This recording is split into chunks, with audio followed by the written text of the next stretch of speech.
This evening, our protagonist is Jacob, known as the father of the 12 tribes of Israel. Now, this story of Jacob can be found in Genesis chapter 25 to 36. And we know that the Genesis account, the details of the story were drawn from different sources, passed down from various traditions. On the whole, that first 5 books of the Old Testament is known as the Pentateuch. And that whole chunk of the Old Testament was attributed to Moses as the author. But scholars have informed us that we should not take that literally. It was a whole history of traditions that passed down these accounts, including the story about Jacob. You want to know a little bit more about the interpretation of the Bible? Go to the other talks that I have presented much earlier on the book of Genesis, on the angry God, and the Mosaic law. They are all available in our YouTube channel.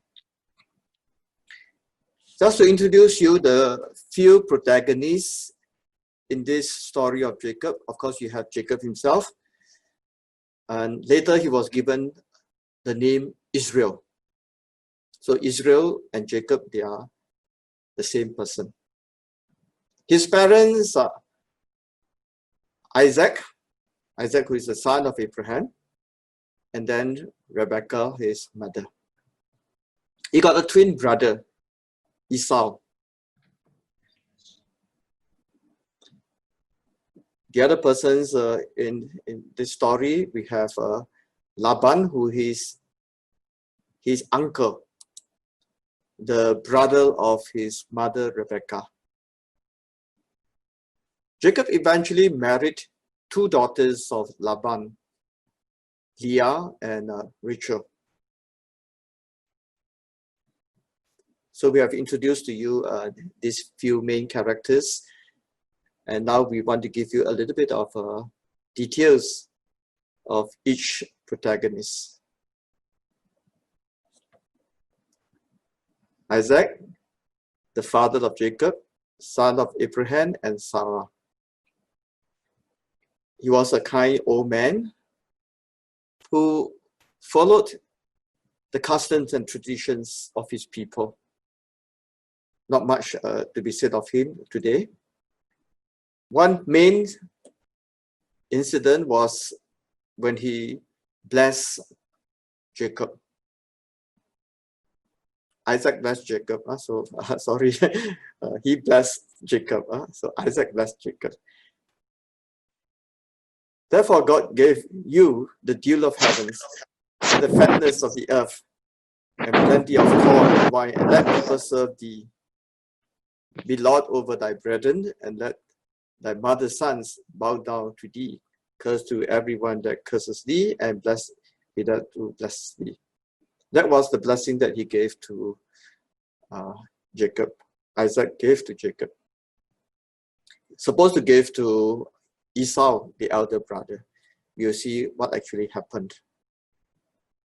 Rebekah, the wife of Isaac, the mother of Jacob, was a very domineering woman, and in fact, very scheming.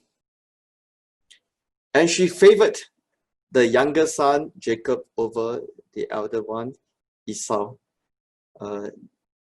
They were twin brothers, but Esau came out a little bit earlier.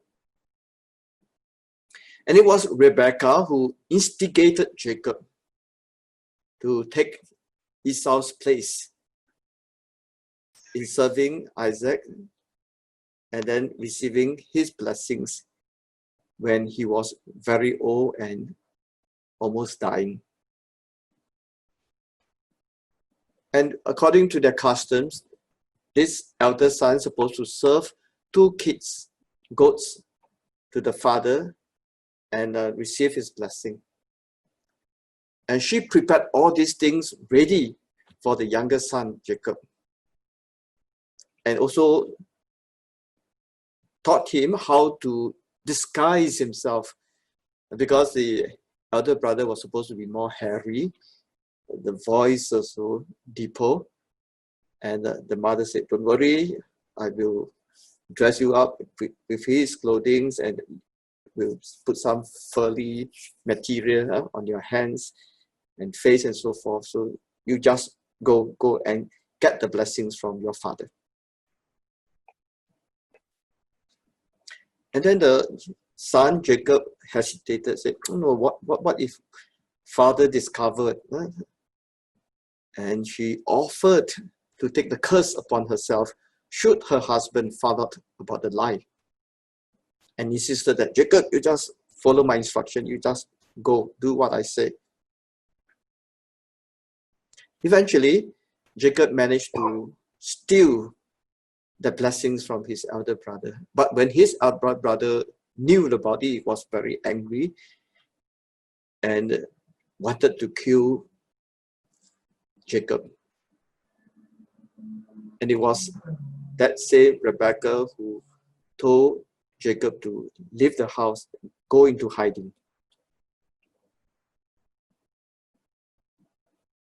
She ordered Jacob to travel to his brother Laban's house in Haran.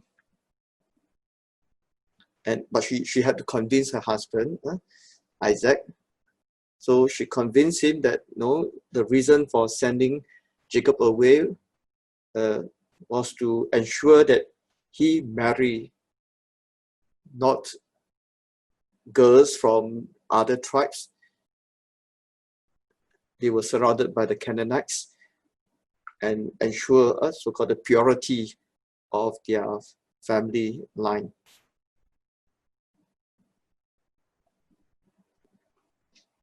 Esau, the elder brother, was someone very frank.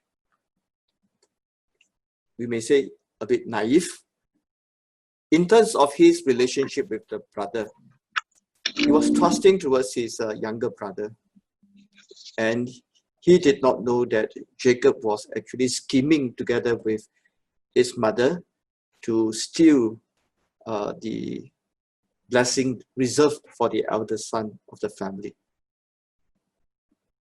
So, but eventually when that happened, Esau became very angry. He hated Jacob, and he vowed to kill Jacob as soon as Isaac died. And we mentioned earlier when Rebekah knew about that, Rebekah sent Jacob away to her brother's place. But years later, when the two brothers met again, Esau had forgiven the younger brother. Jacob was trying to appease him, offering a lot of gifts and so forth. But Esau was not really concerned about all these gifts. He had forgiven the brother already and received him graciously. So I would say that the real hero between the two is Esau. In terms of Christian virtue, Esau has a better quality than his younger brother. The protagonist, Jacob, very relentless, determining, and astute. So the way he went about stealing his brother's blessing was to put on Esau's clothes, covered his arms. He had smooth arms. So he covered his arms and neck with the skins of the kids, and brought in the savory food prepared by his mother Rebekah. His father actually hesitated, was a bit confused, but he was quite blind already in his old age. So by touching his hands, he was very hairy, the face and so forth. Eventually he trusted that it was Esau and gave his blessings to him. And by that blessings, then Jacob kind of inherited the positions of the family. But after that, Jacob was frightened. And so, following his mother's advice, he went to stay with the uncle Laban. And he worked hard for 14 years. 14 years. In exchange for the two daughters of Laban, Leah and Rachel. And eventually, when he wanted to leave Laban, Laban promised him some properties. And so he outwitted Laban in that sense, because he was asked to choose certain of the cattle of certain characteristics and so forth. And he managed to manipulate in such a way that eventually he got huge assets out of Laban's properties in terms of cattle and all that, and sheep and goats and so forth. So very astute man actually. He knew how to get his way. Laban, the brother of Rebekah, similar character as his sister Rebekah, calculative and deceiving. So when Laban received Jacob, he agreed to Jacob's request to marry the youngest daughter Rachel, because Jacob met Rachel first and fell in love with her, and so he promised to work 7 years in order to marry Rachel. So when Jacob completed the deal and he was supposed to marry Rachel, Laban deceived him by switching the elder sister in place of the younger one. Of course, according to the traditions, on the wedding night, they were supposed to cover the face. So Jacob thought that he got Rachel, but actually it was Leah who slept with him that night. So when the truth came about the next day, that Laban has replaced Leah for Rachel, Laban justified his actions, saying that it was not right to give the younger daughter before the older one. Of course, Jacob was upset, but Laban said, okay, if you want the younger daughter also as your wife, you work for me another 7 years. And so Jacob agreed, and he married also the younger daughter of Laban. So you see this family of Rebekah and Laban, and Jacob inherited part of the scheming personality trait from the mother and the uncle. So we have introduced the different characters in this story, this episode of Jacob. What can we learn from that? First, we realize that because of the favoritism of Rebekah, how she favored the younger son over the older one, caused the animosity between the two sons.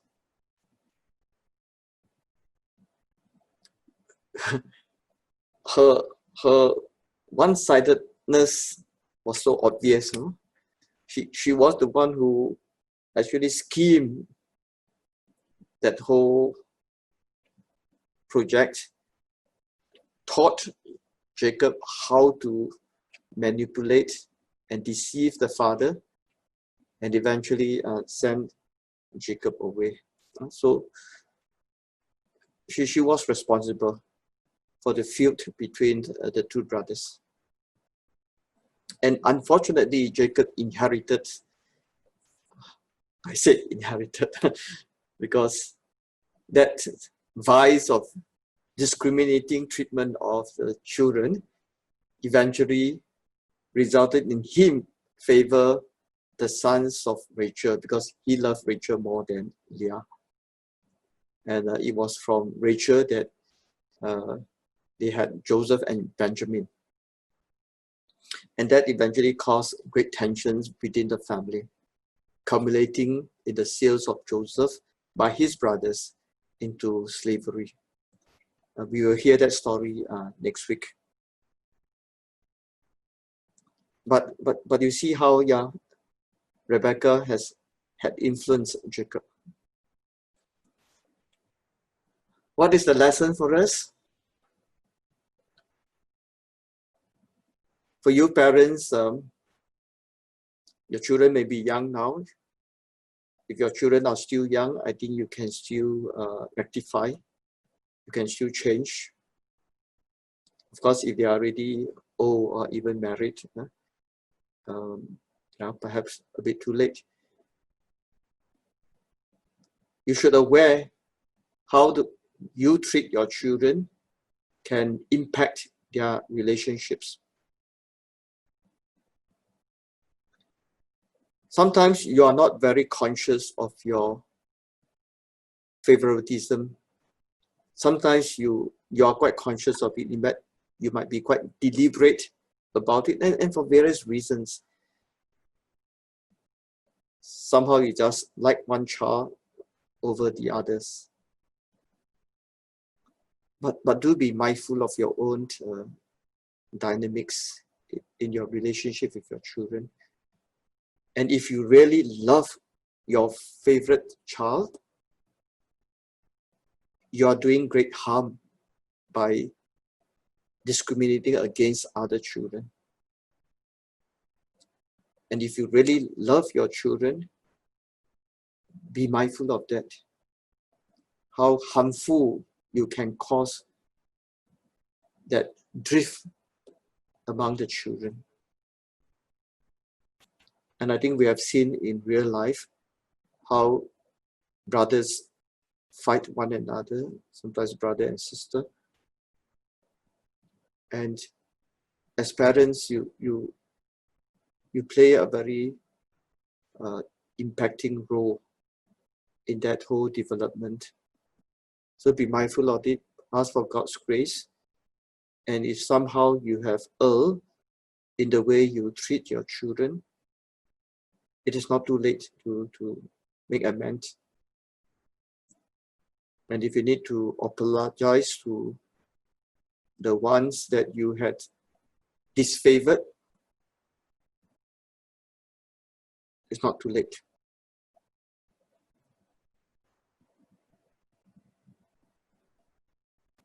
In this case, between Jacob and Esau, by the grace of God, Esau was forgiving towards his brother.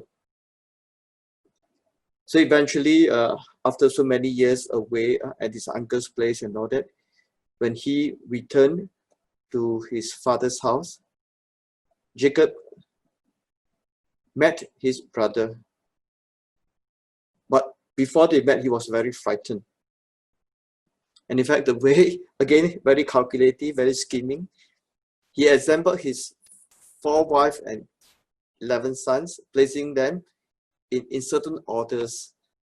The children of Leah, he put in front, and the children of Rachel, Joseph and Benjamin, behind, so that if any fighting occurred and someone would be hurt, it would be those in front, and the ones he loves would be able to escape. Still that mentality, still that attitude, even after so many years.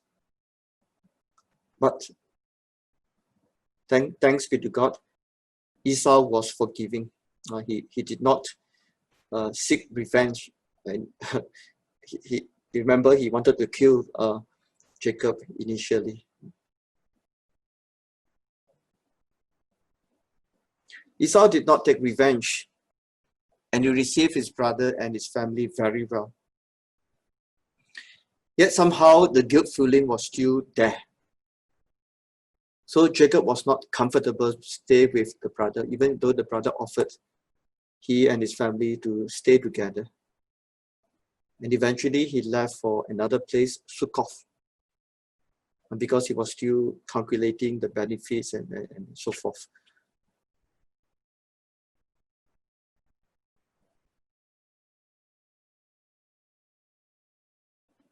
Eventually, Jacob was given the name Israel. We'll mention about that later. And he had 12 sons by 4 women, his wife Leah and Rachel, and his concubines. And the birth order is stated here. And these 12 men eventually became the head of the 12 tribes of Israel, and the 12 tribes were named after them.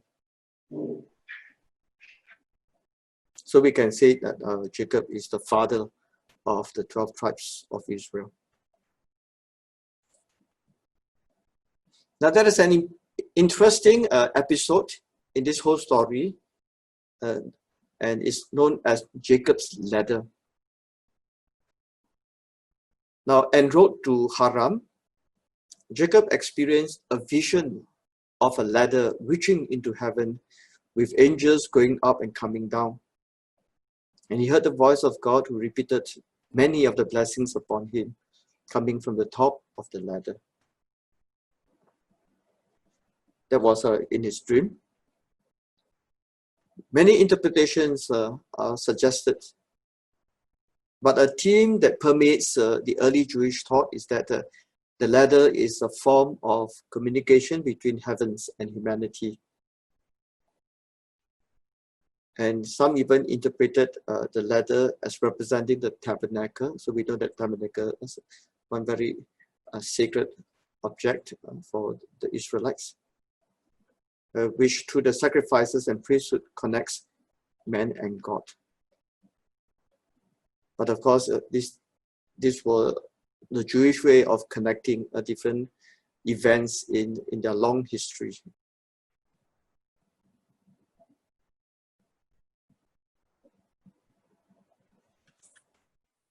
And a Christocentric perspective takes us to the Gospel of John chapter 1. You know, in chapter 1, we have the story about Jesus calling his disciples, and one of them, Nathanael. When the Lord saw him, he was meditating under the fig tree. And the Lord commended that this indeed is a man without disguise. And Nathanael was very surprised that the Lord made that remark. And the Lord further said, "Truly, I say to you, you will see heaven open and the angels of God ascending and descending on the Son of Man." So here the Lord seems to be applying that Old Testament text to himself, reverting himself to the ladder that bridged heaven and earth. And obviously we know that indeed Jesus, the Son of God, made man. He came among us and he revealed to us the fullness of God the Father. And in my earlier talks, I told you that the way we try to understand God, there is no better way than to understand Jesus, because to see Jesus is to see the Father. And to understand the teaching of Jesus is the sure way where we can use as the standard of measurement to judge the validity of other statements in the Bible. There is another interesting episode in the life of Jacob. At Jabbok, a mysterious person appeared, and he wrestled with Jacob until daybreak. And when that person saw that he could not overpower Jacob, he touched on the sinew of his thigh, and as a result, Jacob developed a limp. And that was according to the description. Then Jacob asked for the blessing, and the person declared that from then on he would be called Israel. So we mentioned about the change of name. It was in this incident that his name was changed. But when Jacob asked the person's name, he was refused an answer. Then Jacob named the place of that encounter Peniel, explaining, "For I have seen God face to face." Based on this verse, some commentators declare that the person must be an angel or even God himself who wrestled with Jacob. But the Jewish scholar gives a more down-to-earth interpretation. He suggests that the mysterious person actually refers to Esau, his brother. Why that interpretation? Because this text about the wrestling between the two persons occurred between the two passages concerning the meeting of the two brothers. Prior to this passage, it was said that Jacob was preparing himself how to meet the brother, strategizing who to be in the front, who to be allowed, what gifts to offer to the brother, etc. And then you have this account of the mysterious fight. And subsequently, the two brothers met up. So actually, it is linked to that whole story about the reconciliation between the two brothers. At that time, the old feud between them was weighing heavily on Jacob. And in that way, he actually wanted to resolve the issue between themselves, not involving the family members. So just kind of a man-to-man, face-to-face kind of encounter with his brother. And the name of Jacob actually means twister. And that was how Esau perceived his brother. Esau declared that, "Is he not named Jacob? The twister. Twice he cheated me." But now, years later, Esau realized his brother had matured. And he gave him a second name which was more positive. He called him Israel, a fighter who was on par with him. Now, Jacob could only be on par with the brother. He could not be on par with an angel or with God. That would be ridiculous to say that he is on par with an angel or on par with God. Angels are more superior beings, and God definitely far exceeding Jacob. Jacob is just peanut in front of God.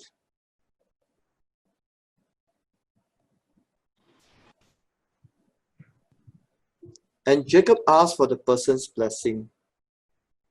And if that person were actually Esau, then it was a way of rectifying the blessings given by their father. Jacob has stolen the blessings from Esau, receiving the blessings of his father. Now by Esau blessing him, it was like Esau now has kind of accepted that somehow God has allowed that to happen, and I also offer you the blessing. But if we say that the mysterious persons were really an angel or even God, as some commented, it would be ridiculous to say that that person could not overpower Jacob. Anytime with an angel to overpower Jacob, anytime God does one touch, Jacob will drop dead. So to say that that person could not overpower Jacob, that would be ridiculous. So it could not be God. It could not be the angel. And so I favor this interpretation that actually rests in between the two accounts about the encounter of the brothers. This mysterious fighter mentioned here most likely referred to Esau. And so it was in a very symbolic way describing the reconciliation between the two.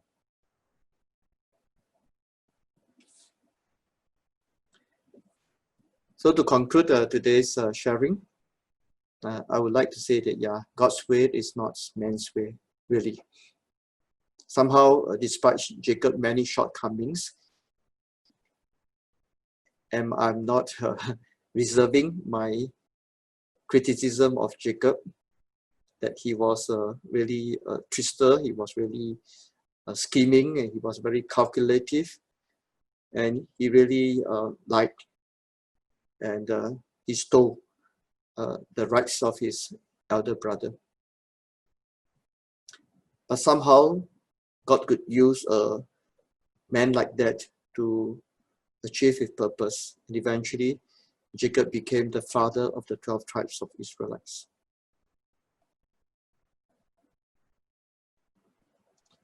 And if we refer the lesson to our own lives, then we realize that we too are not perfect. And of course, we don't have to be perfect, and we don't have to pretend that we are, because we are not.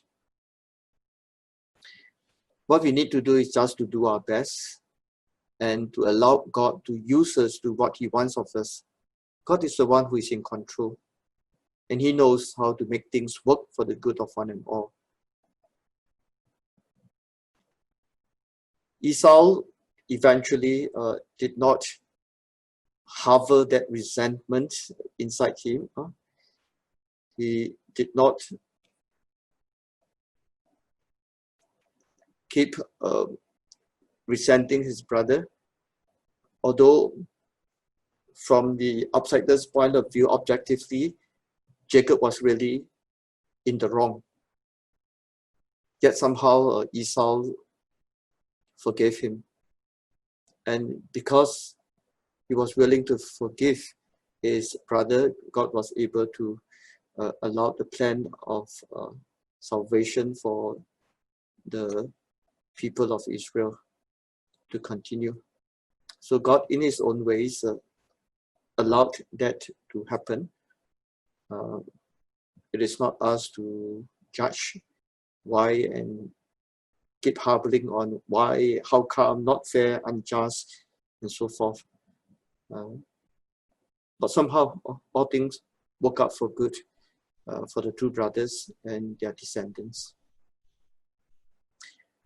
Well, of course, if we are consciously aware that our behaviors, our attitudes are affecting other people, especially as I mentioned, parents, if your behaviors, your actions are affecting your children and causing the sibling rivalry, I'm not saying that you claim that God allows that to happen and you continue to err in your wrong practices.